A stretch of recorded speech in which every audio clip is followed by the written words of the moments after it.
녹화 시작하겠습니다. 안녕하세요. 제이부십니다. 자, 일봉의 마감이 되었고, 일봉 마감이 음봉으로 마감이 되었습니다. 좀 보자면, 자, 이러한 이전의 음봉과 비교를 했을 때, 음봉의 몸통은 굉장히 작아졌어요. 작아졌고, 하지만 이러한 봉 마감이 이러한 음봉의 몸통부 위로 올라오는 모습이 아직까지 형성되지 않았기 때문에 여전히 이렇게 진행되고 있는 하락의 범주 내에 있다라고 볼 수 있겠고요. 그러한 것은 여전히 어떠한 좀 매도 강세 국면이 진행되고 있다라고 볼 수 있는데, 그런 것들은 보조 지표를 통해 살펴보더라도 현재 이렇게 진행되고 있는 RSI 하락 추세, 일시적으로 돌파를 해내었으나 이러한 구간에서 추세 구조의 돌파와 함께 이러한 모습을 만들었으나 다시 내려오면서 다시 추세선 안으로 들어와 있는 모습으로 현재까지 아직 일봉상 RSI 추세선 돌파가 발생하지 않았기 때문에 여전히 어떠한 매도 강세 국면이 진행되고 있다. 그리고 캔들의 복마감을 통해 봤을 때 여전히 이러한 하락의 범주 내에 있다 라고 이제 볼 수 있겠고, MACD 역시 현재 MACD가 이런 구간에서 이제 골든 크로스를 미리 예측하고 좀 시장에 기대감을 가져가셨던 분들이 되게 많으실 텐데, 이러한 구간에서 골든 크로스를 형성하지 못하고 이제 이동평균의 관점에서 MACD 라인이 이러한 쌍저점을 만들고 시도를 했으나 교차하지 못하고 한 번 더 이제 저점을 만들고 있는 그런 모습입니다. 물론 이러한 이동평균의 관점에서 이러한 봉우리를 만드는 것은 어떠한 방향을 돌리기 위한 어떤 준비 과정일 가능성이 굉장히 높다고 생각하지만, 아직까지는 데드크로스의 영향력이 미치고 있는 범위에 있다고 보여지기 때문에 자, 계속해서 어느 정도 가격적인 눌림이 발생할 수 있을 것이라고 생각이 되고요. 다만 이제 MACD의 관점에서는 현재 MACD 라인이 이 영선 아래로 다시 내려왔습니다. 내려왔지만 현재 히스토그램이 저점이 굉장히 높아지는 모습으로 진행이 될 가능성이 높아져 있습니다. 여기에서 어떤 추가적인 과대 낙폭을 더 만들면서 이러한 저점을 더 낮추게 될 경우에는 부정적이라고 할 수 있겠지만, 현재 이러한 구간에서 이제 방향을 돌리려는 이제 MACD 라인이 이렇게 다시 0 라인 위로 올라가면서 골든 크로스를 만드는 경우에는 이런 히스토그램의 저점 역시 높아진 상황으로, 자, 이러한 구간에서 만드는 움직임이 반전의 가능성이 강할 수 있다. 그런 경우에 이런 RSI의 추세 돌파까지 맞물리면서 어떤 일봉상 좀 강한 반등이 형성될 수 있는 그런 조건들이 나올 수 있기 때문에 여전히 어떠한 이런 하락의 범주 내에 있는 움직임이지만, 그러한 것에서 반전이 생겼을 때 그 반전이 굉장히 강력할 수 있다라는 염두에 초점을 좀 맞출 필요가 있겠고요. 차트의 구조상으로 여전히 어떠한 이런 하락 채널 안에서 움직이고 있습니다. 이런 중심값에서 반등이 나온 이후 돌파를 시도했으나 종가 마감을 해준 이후에 다시 쭉 빠지면서 현재 중심값 부근에 다시 도달해 있는 모습이고요. 자, 어떤 추세 구조를 본다면 현재 이러한 저점을 이은 추세선이 아직까지 유효하다라고 말씀드리고 있습니다. 그리고 수평 레벨 같은 경우는 자, 이러한 구간, 그리고 이러한 구간에서 반등의 저점이 형성되었던 구간인 이제 27,166 구간을 좀 확인해 볼 수 있는데, 자, 이러한 것들이 이제 평행 채널 중심값까지 모여 있는 구간이 이러한 구간이기 때문에 이러한 구간에 가까워질수록 우리는 가격 반응을 확인해 볼 필요가 있다. 그리고 이러한 구간에서 다시 반등이 나올 경우 이러한 보조 지표상의 어떤 움직임과 맞물리면서 그런 반등이 강력할 수 있다 라고 접근할 수 있겠고요. 자, 하지만 반대의 경우 이러한 구간에서 가격 반응이 나오지 못하고 이러한 구간을 강하게 이탈하는 모습이 나올 경우에 보다 좀 크게 하방의 움직임이 나올 수 있겠죠. 마찬가지로 그렇다면 이제 이런 보조 지표에서도 MACD 라인이 아래로 더 벌어지면서 히스토그램이 증가하는 이런 모습이 보여질 것이고, RSI 관점에서도 이러한 추세 구조를 돌파하지 못하고 다시 과매도권으로 꺾여 내려가는 그런 모습이 나올 수 있다는 점에서 현재 이러한 구간에서의 가격 반응을 확인하는 것은 굉장히 중요한 작업이 될 것이라 생각을 합니다. 이 정도 챙겨 놓으시고, 자, 그러한 포인트들을 그대로 가지고 와서 일목의 차트까지 함께 적용해 본다면, 자, 오늘은 굉장히 이제 일목상으로 좀 중요한 구간입니다. 왜냐? 현재 이 캔들이 구름에 닿는 시점이라는 것이죠. 구름에 닿기 때문에 이 구름 아래로 캔들이 관통하고 구름의 범위 영역으로 구름 안쪽으로 들어갈 것인지, 파고 들어갈 것인지, 아니면 이 구름의 상단부를 타고 올라갈 수 있을 것인지를 가늠해 볼 수 있는 그런 시간적인 구간에 진입을 했다라고 볼 수 있겠고, 마찬가지로 공교롭게 오늘 저녁 시간이죠. 그러한 또 시점에 CPI 발표가 또 준비되어 있습니다. CPI 발표 자체는 그런 수치나 이런 그런 단기적인 변동성에 대해서는 크게 신경 쓰지 않고 있고, 그러한 것들이 중요하다기보다는 저는 이제 시간적인 관점에서 이런 일목의 구름의 캔들이 닿는 시점에서 그러한 발표가 있다는 것이 어떤 이런 CPI 발표 이후, 그리고 현재 진행되고 있는 이런 변동성 신호, 그러니까 일봉상 계속해서 진행되고 있다는 것은 이러한 움직임이 변동성이 아니라 이거 자체가 변동성을 준비하는 과정에서 만들어지는 움직임이라는 것이죠. 그렇기 때문에 어떤 시간적인 분기점이 지나가는 시점에서부터 좀 변동성이 폭발적으로 터져 나올 수 있다. 그것이 상방이든 하방이든 그런 이제 시간적인 기준을 지나가고 있다라고 이제 보여지기 때문에 이제 조금 더 시장에 이제 신경을 써야 되는 시점이다라고 보고 있습니다.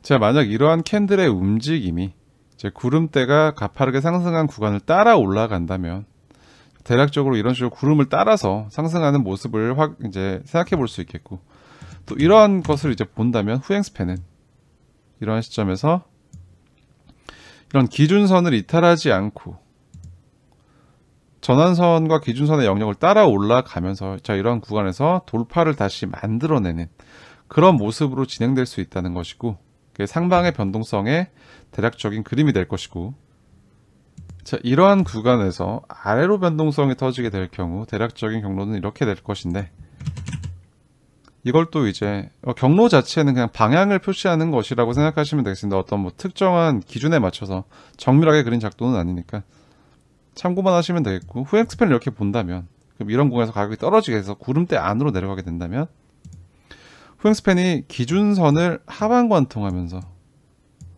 이제 더 아래에 있는 이 구름대, 후행 스팬이 닿을 수 있는 구름대 상단부까지 내려갈 수 있는 어떠한 모습이 되겠죠. 그게 캔들 입장에서는 이런 현재 진행되고 있는 구름대 하단부까지도 내려갈 수 있는 가능성에 대해서 위아래 둘 다 이제 어떤 이런 변동성이 터질 수 있는 그런 분기점이 이제 곧 다가오기 때문에 어떤 CPI 발표 이후로 이제 그런 시간론적인 관점에서 이런 변동성이 진행되고 있는, 변동성을 준비하고 있는 이런 구간 이후에 나올 수 있는 변동성의 방향에 굉장히 주목해 볼 필요가 있고, 그렇기 때문에 어떠한 움직임이 나왔을 때 이러한 근거들이 중첩되는 구간이 지켜지는지 이탈되는지 확인하는 것은 굉장히 중요한 관점이 될 것이라고 생각을 합니다.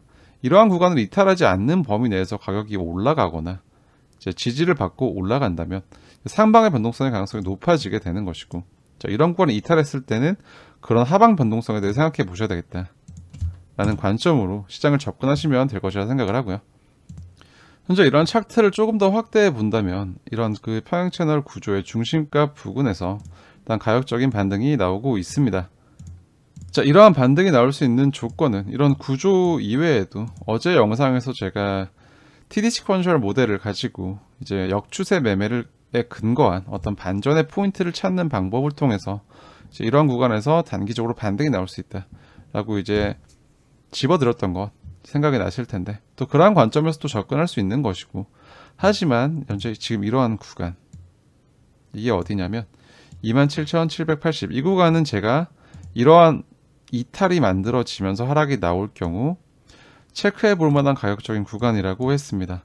이러한 구간에서 좀 어느 정도 지지를 하려고 하다가 한 번 더 밀고 내려온 모습으로, 자, 이러한 구간에서 이제 네트워크 이슈가 터지면서 바이낸스의 출금이 닫히고 이런 것들을 만들면서 한 차례 더 내렸던 구간인데, 현재 이러한 구간에서 여길 주목해 볼 필요가 있다고 했던 만큼 다시 올라가는 반등의 과정에서도 이러한 구간은 이제 저항으로 기능하고 있을 겁니다. 현재 또 이제 그러한 모습으로 보여지고 있고요.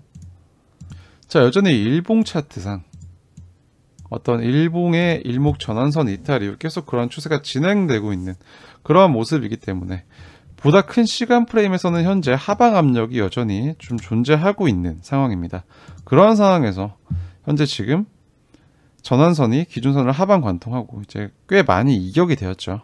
이격된 모습으로 과대 낙폭을 만들었는데, 현재 이러한 4시간 봉 차트상 전환선 위로 캔들이 종가 마감을 해준다면, 이것은 이제 이 캔들의 진행 방향이 구름을 향해서 갈 수 있는 어떤 구름 조건이 됩니다.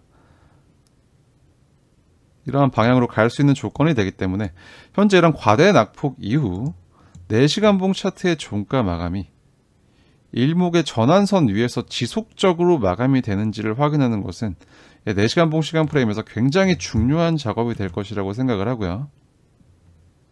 자, 진행되는 반등에 대한 관점 역시 동일합니다.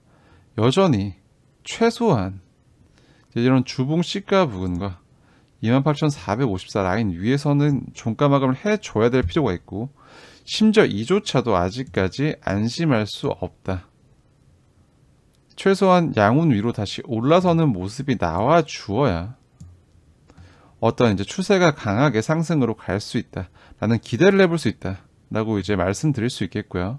보다 안전한 반등의 진행 조건, 이제 이러한 이제 진행되던 추세가 끊어질 수 있는 조건은 그렇다라고 이제 체크를 하시면 되겠고, 나는 이제 리스크를 좀 감수하더라도 좀 강력한 빠른 반전의 포인트를 찾고 싶다라고 이제 물어보시는 경우에는 RSI 추세 구조를 보라고 했죠. 현재 이러한 추세 구조에 대한 돌파는 만들어졌습니다. 자, 이러한 추세 구조의 돌파 이후 다시 진입하지 않고 이러한 추세 위로 올라가면서 4시간 봉 기준 RSI 50선을 돌파하는 모습이 RSI 차트에서 관찰이 된다면, 이런 이제 전환선 위의 종가 마감과 더불어 어떠한 구름 조건이 성립이 되면서 RSI 역시 4시간 봉 차트에서 좀 강세 모멘텀을 가져갈 수 있는 모습으로 이제 어떤 좀 빠른 반등의 포인트를 잡겠다라고 한다면 이런 것들을 체크해 볼 수 있겠죠. 그리고 여러분들께서 이제 많이 또 참고하시는 것 같은 어떤 이제 엘리엇 파동 이론의 관점에서 봐도, 자, 이러한 하락이 임펄스 형태로 떨어진다라고 가정을 했을 때 이게 무마될 수 있는 조건은 189점의 훼손이겠죠. 그렇다는 것은 어떤 이러한 가격 구간으로 이제 가격 반등이 진행되었을 때 추가적인 하방의 가능성이 굉장히 낮아지게 되는 조건이 된다라는 것을 여러 가지 분석의 근거에 이제 공통 분모를 통해서 또 접근해 볼 수 있겠습니다. 오늘 CPI와 관련해서 또 하나 보고 있는 것은 어떤 테더 도미넌스 차트인데요. 현재 테더 도미넌스 차트는 이러한 추세 구조를 형성하면서 이러한 저점 구간을 지켜주는 모습으로 현재 한 차례 반등이 진행되고 있습니다. 이러한 구간에서 저점을 깨지 않고, 이전 저점을 깨지 않고 다시 반등해 주면서 이제 비트코인의 가격적인 약세가 발생하고 있다라고 이제 볼 수 있는데, 현재 이런 수평적인 저항 구간과 더불어 어떤 추세선의 저항을 받을 수 있는 구간에 가까워지고 있기 때문에, 자, 이번 CPI가 발표되는 시점에서 자, 이러한 구간을 마저 채우면서 이제 추가적인 하락으로 롱 포지션을 죽이고 다시 내려오는 모습으로 가격적인 반등을 만들 가능성에 대해서 현재 높은 비중을 두고 접근하고 있습니다. 온체인 데이터를 추가적으로 좀 살펴보자면 현재 이러한 구간에서 단기 이동평균의 등락은 있으나 여전히 거래소 내 입금의 고래 비율이 높아져 있는 상황으로 이러한 구간에서 어떤 분기점이 지나가는 시간까지 계속해서 가격적인 저항을 만들고자 하는 의도가 보여진다라고 이제 접근해 볼 수 있겠고요. 하지만 전체적인 거래소의 네트워크 비율은 이제 줄어들고 있음을 확인할 수 있기 때문에 이러한 매도 압박이 지속적으로 유지가 되는 것을 생각하기보다는 현재 이러한 가격 구간에 대한 범위에 대한 통제의 개념에서 접근하는 것이 유리할 것이다 라고 생각이 됩니다. 자, 그리고 펀딩 비율을 살펴보자면 현재 이렇게 좀 극심하게 숏 쪽으로 과열되어 있던 펀딩 비율이 지금 올라온 것을 볼 수 있습니다.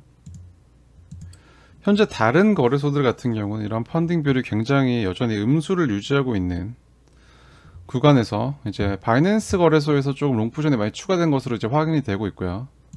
이런 추가와 더불어 이제 예측 레버리지 비율이 조금 감소하고 있는 모습을 통해서 현재 이러한 구간에서 진행되었던 숏 포지션의 정리가 발생하고 있다라는 것까지 확인해 볼 수 있겠습니다. 또 마침 오늘 저녁이 CPI 발표라는 이슈가 있기 때문에 이러한 구간에서 이제 새로 추가된 포지션들과 그리고 쌓여 있는 포지션들의 양방향 정리를 위한 또 혼선을 주는 무빙이 나올 수 있을 것이다 라고 생각을 하고 있고요. 그러한 움직임은 선물 시장의 변동성에 기인한 움직임이기 단기적인 움직임이기 때문에 그러한 것들에 신경 쓰기보다는 조금 더 이제 구체적으로 그리고 근본적인 어떤 지지의 기준을 지켜주는지 그리고 이러한 27,780 구간 위로 돌파하고 전환선 위로 마무리를 지어주면서 종가상의 마무리를 통해서 어떤 위로 올라갈 가능성을 볼 수 있을 것인지에 대해서 판단하는 것이 그런 단기 변동성에 휘말리는 것보다 더 좋은 접근이 될 것이라 생각을 합니다. CPI 결과 자체는 크게 중요하지 않을 것이라고 생각을 하고 중요한 것은 그러한 것들이 발표되는 시간이고 그 시간이 또 공교롭게도 어떤 비트코인이 방향성을 낼 수 있는 어떤 분기점이 이제 시작되는 그런 분기점 부근에서 형성되어 있다라는 사실에 좀 주목해 볼 필요가 있겠습니다. 그렇기 때문에 그런 단기적인 변동성에 더 많은 에너지를 낭비하는 것보다 그러한 단기 변동성 이후 이제 캔들이 어떤 식으로 마감되는 형태를 통해서 이제 시장의 방향성을 좀 가늠해 볼 수 있겠다 라고 정리를 하면서 오늘 영상은 여기서 마무리하겠습니다. 오늘의 영상이 또 여러분들이 스스로의 이제 투자 관점을 이제 확립하시는데 또 좋은 참고가 되기를 진심으로 바라고 있고요. 영상이 도움이 되셨다면 구독과 좋아요로 응원해 주시면 감사하겠습니다. 오늘도 시청해 주셔서 대단히 감사합니다. 지금까지 제이보셨습니다.